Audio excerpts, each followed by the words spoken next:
4 जून 2022 लखनऊ के सभी स्कूल्स में समर वेकेशंस शुरू हो गए थे। वेकेशंस के एक्साइटमेंट में बच्चे एंजॉयमेंट के अलग अलग तरीके ढूंढ रहे थे। उन्हीं में से एक था 16 साल का सिद्धार्थ शुक्ला, एक मिलिट्री पर्सनल का बेटा जो पढ़ाई में काफी ब्रिलियंट था। पर जून की एक चिलचिलाती दोपहर को सिद्धार्थ ने एक ऐसा कदम उठाया जिसकी वजह से पूरा देश शॉक में चला गया। 16 साल का सिद्धार्थ शुक्ला अपनी मां निशा शुक्ला के साथ रहता था। उसके पापा मिलिट्री में होने के कारण ज्यादातर ड्यूटी पे रहते थे। उन दिनों देश भर में पबजी की लहर दौड़ रही थी और सिद्धार्थ भी अपने टाइम पास के लिए वही कर रहा था।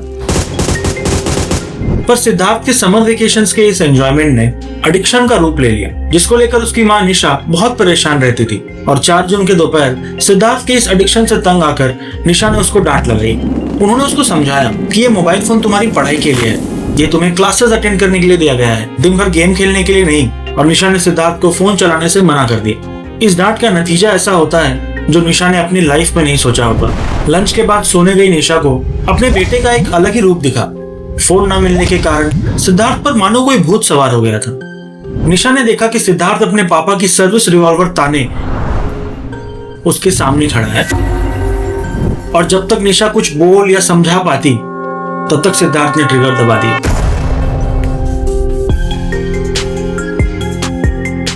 उन दिनों यह खबर देश भर में आग की तरह फैल गई थी।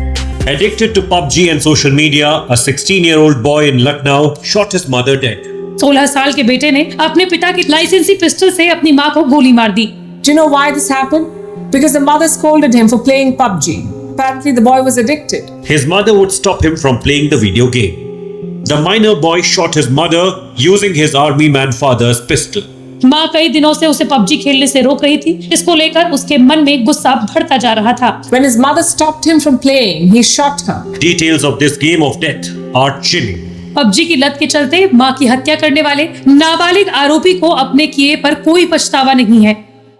सारे मीडिया चैनल्स पर यह न्यूज हेडलाइन में था, लेकिन कोई भी इस इंसिडेंट के बड़े पिक्चर को नहीं देख पाया। इस केस को सिर्फ पबजी एडिक्शन कहकर ब्रॉडकास्ट किया गया। पबजी गेम को गालियां दी गई और बॉयकॉट के ट्रेंड्स चलाए गए, लेकिन सरफेस नोचने वाली मीडिया ये समझ नहीं पाई कि एक्चुअली ये केस सिर्फ पबजी एडिक्शन का नहीं बल्कि मोबाइल फोन एडिक्शन का था। और चिंता की बात यह है कि स्मार्टफोन एडिक्शन अब एक पैंडेमिक की तरह फैल रहा है। बच्चों को पालना हमेशा ही एक टफ और पेशेंस भरा काम रहा है और स्मार्टफोन आजकल के पेरेंटिंग प्रॉब्लम्स का क्विक सॉल्यूशन बन गया है। बच्चों से बात मनवाने का ये शॉर्टकट हमारे नए जनरेशन को बर्बाद कर रहा है। आजकल एंजाइटी और डिप्रेशन 8 साल की उम्र से दिखने लगा है। 10-11 साल के बच्चे सुसाइड कर रहे हैं। ये बच्चे ऑनलाइन गालियां सीख रहे हैं और मोबाइल फोन के लिए कुछ भी करने को तैयार है। ये जनरेशन गुस्सैल, चिड़चिड़ा, बदतमीज, बेवकूफ और वल्गर होता जा रहा है और हम बस देखते नहीं रह सकते। इस एडिक्शन की कहानी शुरू होती है 1990s में, जब मोबाइल फोन्स ने लैंडलाइंस और पेजर्स को रिप्लेस किया। उस वक्त ये डिवाइसेस ना तो एडिक्टिव थे और ना ही हमारी लाइफ में इनका कोई इंटरफेरेंस था। फिर 2007 में एप्पल के फाउंडर स्टीव जॉब्स ने दुनिया के सामने पहला आईफोन लॉन्च किया। 3 things: a widescreen iPod with touch controls, a revolutionary mobile phone, and a breakthrough internet communications device. These are not 3 separate devices. This is one device, and we are calling it iPhone. अब तक mobile phones को entertainment के हिसाब से नहीं देखा गया था। किसी ने नहीं सोचा था कि ये छोटा सा डिवाइस लोगों के डेली लाइफ को इतना चेंज कर देगा।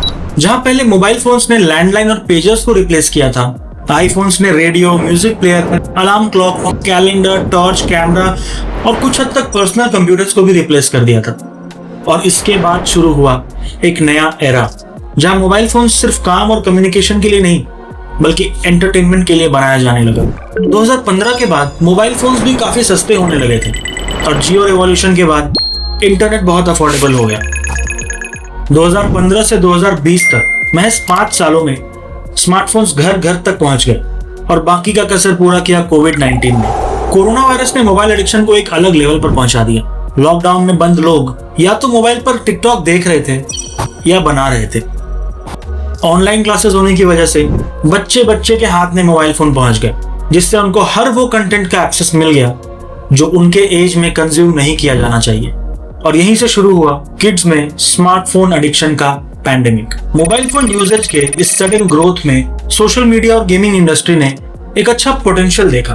कार्टून्स और गेम्स अक्सर बच्चों का ध्यान खींचने के लिए पैवलोवियन ट्रिगर्स का यूज करती हैं। पैवलोवियन ट्रिगर्स में mainly sound effects, vibrant colours, repetitive patterns, timers और स्मूथ एनिमेशंस होते हैं। ये ट्रिगर्स हर बार एक छोटा डोपामिन शॉट देती है जो यूजर को टेम्पररी सेटिस्फैक्शन और हैप्पीनेस देता है। ये ट्रिगर्स सिर्फ बच्चों के लिए नहीं, किसी भी इंसान के लिए एडिक्टिव और एंगेजिंग हो जाता है। रियल वर्ल्ड रिस्पॉन्सिबिलिटीज को इग्नोर करके मोबाइल में लग जाना बहुत आसान है। स्कूल में मेडल जीतना, एग्जाम में टॉप करना या किसी एल्डर से अप्रिशिएशन ले पाना, ये मेहनत और पेशेंस का काम है। लेकिन मोबाइल फोन में रिवॉर्ड्स बहुत आसान है। हर मोबाइल गेम और ऐप आपको कंटिन्यूअसली रिवॉर्ड्स देता रहता है। हर छोटे बड़े मिशंस को कंप्लीट करने पर आपको ट्रॉफीज, अचीवमेंट्स, बैजेस या टाइटल्स मिलते हैं। ये एप्स आपको लगातार अप्रिशिएटेड फील करवाती है। जितना टाइम गेम पे बिताओ उतने रिवॉर्ड्स मिलेंगे और आप एडिक्शन साइकिल में फंस के ज्यादा से ज्यादा टाइम मोबाइल में बिताने लगते हैं। कैंडी क्रश दुनिया के all time most played games में से है। अगर आपने भी ये गेम खेला है तो एक सवाल का जवाब दीजिए, क्या इस गेम का असली मजा सेम कलर के कैंडीज मैच करने में है? नहीं, इसके गेम प्ले को एडिक्टिव बनाती हैं पैवलोवियन ट्रिगर्स। नोट करिए, कैंडी के क्लैश के साथ आता है साउंड इफेक्ट और एनिमेशंस। मैचिंग पैटर्न्स रिपीट होने पर बड़े एक्सप्लोजन्स और डिफरेंट साउंड इफेक्ट्स।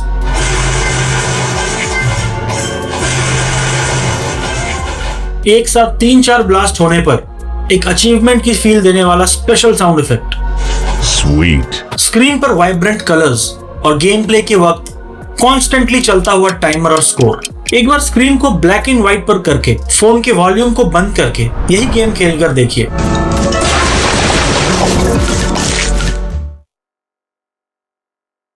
आपको पैवलोवियन ट्रिगर्स का असर पता चलेगा। और जब ये ट्रिगर्स हम अडल्ट्स के दिमाग पर इतना असर करता है तो बच्चों का सोचिए।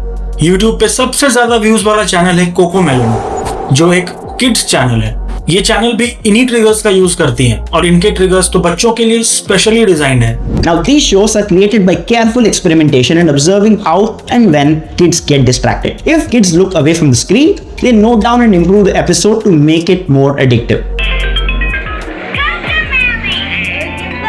रिसर्च कहती है इस तरह के रैपिडली चेंजिंग सीन्स, एनिमेशंस और कलर्स बच्चों के कॉग्निटिव डेवलपमेंट को हर्ट करता है। ये 6-7 साल के बच्चे जिन्होंने अभी दुनिया को समझना ही शुरू किया है, इनके ब्रेन्स डेवलप हो रहे हैं। इनके लिए इतने कलर्स, साउंड्स और विजुअल्स को प्रोसेस कर पाना काफी ओवरवेलमिंग हो जाता है, जिस वजह से ये कंटेंट उन्हें एक हेलुसिनेशन स्टेट में लेकर चला जाता है।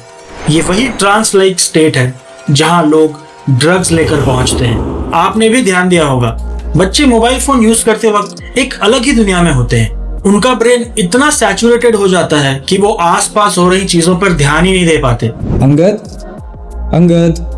इधर देखो क्या लेके आए तुम्हारे लिए। कंटेंट कंज्यूम करते हुए बच्चे सिर्फ पासिव रिसीवर्स बन जाते हैं। ब्रेन के वो पार्ट्स जो प्रॉब्लम सॉल्विंग, क्रिटिकल थिंकिंग या क्रिएटिविटी के लिए रिस्पॉन्सिबल होते हैं, कंटेंट कंज्यूम करते हुए वो एक्टिव ही नहीं होते, जिसकी वजह से उनकी डेवलपमेंट स्लो हो जाती है। ऐसे बच्चों की मेमोरी वीक हो जाती है, उनमें प्रॉब्लम सॉल्विंग स्किल्स डेवलप नहीं हो पाते और वो लाइफ में खुद के डिसीजंस खुद नहीं ले पाते। आजकल छोटी उम्र में ही बच्चों का अटेंशन स्पैन खत्म हो गया है। किसी भी नॉर्मल बच्चे की तरह वो भी आपसे सवाल तो पूछेंगे, लेकिन उनमें जवाब सुनने का पेशेंस नहीं होगा। सवाल पूछकर वो तुरंत ही किसी दूसरी चीज में लग जाएंगे। वीडियो की शुरुआत में मैंने कहा था कि स्मार्टफोन पेरेंटिंग प्रॉब्लम्स का क्विक सोल्यूशन बन गया है। आजकल पेरेंट्स अपने बच्चों को बिजी रखने के लिए या अपनी बात मनवाने के लिए स्मार्टफोन्स का सहारा लेते हैं और स्मार्टफोन्स मिलने के बाद ही बच्चे टैंट्रम्स छोड़ते हैं। बच्चा रो रहा हो, खाना नहीं खा रहा हो, बात नहीं मान रहा हो, मॉल में शोर मचा रहा हो या जमीन पे लौट रहा हो, सब प्रॉब्लम का एक ही सोल्यूशन है, उसे मोबाइल दे दो। फोन देकर उनके मेंटल और फिजिकल डेवलपमेंट को वहीं रोक दो। कहीं ऐसा ना हो जाए कि वो आगे चल के एक अच्छा एथलीट बन जाए या उसका ब्रेन इतना शार्प ना हो जाए कि वो आगे चल के इंजीनियर या साइंटिस्ट बन जाए। इससे अच्छा उनको फोन दे दो, बच्चा रील्स पर जाकर 4 वल्गर चीजें सीखकर परिवार का नाम रोशन करेगा। अपने टेम्पररी पीस के लिए आप बच्चों पर हो रहे स्मार्टफोन के लॉन्ग टर्म इफेक्ट्स को नजरअंदाज नहीं कर सकते। अभी तो इंडिया ने इसे इशू मानना शुरू ही किया है, बाकी देशों में इस पर ऑलरेडी रिसर्च और सर्वेस चल रहे हैं और अब हमें भी सीरियस हो जाना चाहिए। अगर इस एडिक्शन को कंट्रोल नहीं किया गया तो आने वाले टाइम में आधे से ज्यादा बच्चे मेंटली, फिजिकली या इमोशनली चैलेंज्ड होंगे। बच्चे बाहर खेलकर, दोस्तों से इंटरेक्ट कर ही दुनिया को समझते हैं और प्रॉब्लम सॉल्विंग स्किल्स डेवलप करते हैं। लेकिन फोन के कलर्स और विजुअल्स से अट्रैक्ट होकर अगर वो सारा दिन आर्टिफिशियल वर्ल्ड में ही गुजारेंगे तो उनके डेवलपमेंट का क्या होगा? उम्र के साथ उनको स्मार्टफोन की दुनिया इतनी अच्छी लगने लगेगी कि वो वहां से निकलना ही नहीं चाहेंगे। रियल लाइफ इंटरेक्शंस के बिना उनके सोशल स्किल्स भी डेवलप नहीं हो पाएंगे। ऐसे बच्चे 10th 12th के बाद जब बाहर जाते हैं तो सोशली ऑकवर्ड फील करते हैं। ये खुद भी अकेले रहना पसंद करते हैं और लोगों को भी इनका साथ पसंद नहीं आता। आगे चल के फैमिली गैदरिंग्स में भी ये बहुत अनकंफर्टेबल फील करते हैं। आज ऑनलाइन अवेलेबल किसी भी कंटेंट पर गवर्नमेंट के किसी रेगुलेटरी बॉडी का कंट्रोल नहीं है। 25 साल के लड़के और 10 साल के बच्चे दोनों एक ही तरह का कंटेंट कंज्यूम कर रहे हैं। 2023 में कॉमन सेंस मीडिया की एक रिपोर्ट ने रिवील किया कि 13 साल की उम्र में 54% बच्चे ऑलरेडी अडल्ट कंटेंट देख चुके होते हैं। आधे से ज्यादा बच्चे, ये ज्यादातर अनइंटेंशनली वहां पहुंचते हैं। रील्स में गैंगस्टर कल्चर, अल्कोहल, ड्रग्स और स्मोकिंग को इतना ग्लोरीफाई किया जाता है कि बच्चे इन्हें अपना इंस्पिरेशन मान लेते हैं और इन्हीं कैरेक्टर्स की लाइफस्टाइल, लैंग्वेज और बिहेवियर को कॉपी करते हैं, इनके जैसा बनने की कोशिश करते हैं। आपने भी आजकल गाली देते हुए, बोल्ड डांस मूव्स करते हुए या बदतमीजी करते हुए बच्चे बहुत देखे होंगे। ये बच्चे अपनी सोशल रिस्पॉन्सिबिलिटीज तो नहीं समझ पाते, उल्टा एग्रेसिव और हो जाते हैं। हेल्थ इश्यूज की तो मैंने इस वीडियो में बात तक नहीं की। अर्ली एज में ओबेसिटी, हेडेक, आंखों में चश्मा लग जाना, नेक पेन, इंसोम्निया और हार्ट अटैक जैसे प्रॉब्लम्स आप हर दूसरे बच्चे में देखने वाले। सॉल्यूशन के सेक्शन में मैं उन पेरेंट्स से बात नहीं करूंगा जिन्होंने अपने बच्चों को ही कंटेंट बना लिया है। ऐसे पेरेंट्स जो अपने बच्चों से सारा काम छुड़वा के उन्हें इंस्टाग्राम पे नचवा रहे हैं,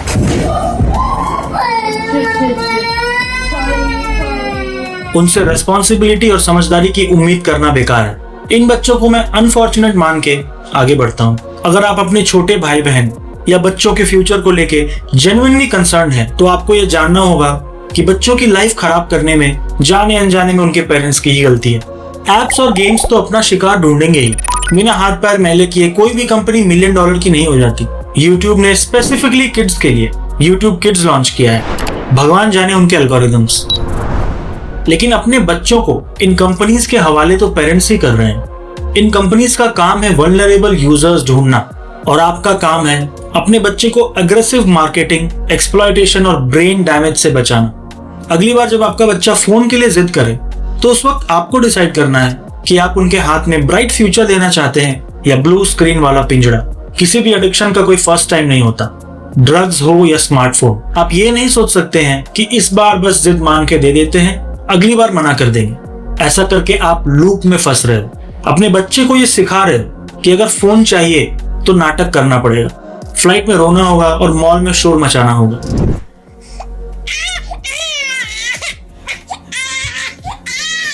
ऐसे सिचुएशन में आपके पास सिर्फ 2 ही रास्ता है, या तो बच्चे पे हाथ उठाओ या जिद मानकर मोबाइल दे दो। मैं बस इतना कहूंगा कि मोबाइल देने से बच्चा एक बार खाना खा लेगा लेकिन अगली बार वो दोबारा रोएगा। बच्चों का स्क्रीन टाइम लिमिट कीजिए। पढ़ाई हो चुकी है तो एंटरटेनमेंट के लिए खेलने या साइकिलिंग करने बाहर भेजिए। 5 साल से छोटा बच्चा है तो ब्रेन डेवलपिंग एक्टिविटीज दीजिए और बड़ा हो गया है तो पजल्स या स्टोरी बुक्स दीजिए। उन्हें रियल वर्ल्ड एक्सपीरियंसेस देना ही उनके ग्रोथ के लिए बेस्ट है। आप घर में डिनर टेबल या किचन जैसे एरियाज को नो स्मार्टफोन जोन भी बना सकते हैं। इन सब के अलावा बच्चों को जब भी मोबाइल फोन दें, अननेसेसरी एप्स को लॉक रखें और एक बार में एक छोटे पीरियड के लिए ही दें, जैसे उनके फेवरेट शो का कोई एक एपिसोड। इसके लिए आप नॉट ऑन फैमिली जैसे ऐप्स को यूज कर सकते हैं। फोन के पेरेंटल कंट्रोल्स पर डेडिकेटेड वीडियो चाहिए तो आप कमेंट बॉक्स में मेंशन कर सकते हैं। और फाइनली आपको खुद के एडिक्शन पर भी कंट्रोल रखना होगा। बच्चे आपको ही देखकर सीखते हैं। उनके सामने आप बेड पे, लिफ्ट पे, किचन में, सड़क पे, हर जगह मोबाइल मत चलाइए। पेरेंट्स ही बच्चों के रोल मॉडल होते हैं। अगर आप खुद उनके सामने माइंडफुल और डिसिप्लिन बिहेव करेंगे तो वो भी यही सीखेंगे। इस वीडियो में की गई सारी बातें कुछ साल तक महज सजेशन मानी जा सकती थी, लेकिन अब स्मार्टफोन एडिक्शन किसी भी वक्त ग्लोबल पैंडेमिक बनने वाला है। ऐसे में इस वीडियो को अपनी लाइफ में इंप्लीमेंट करना ऑप्शनल नहीं, कंपलसरी है। इस वक्त आपके पास कोई और रास्ता नहीं है। फॉरेन कंट्रीज में इस पर एक्सटेंसिव रिसर्च चल रहा है और हर इशू की तरह इंडिया के लोग इस पर भी कान में तेल डालकर सोए हैं। मगर हम बाकी लोगों के जागने का वेट नहीं कर सकते।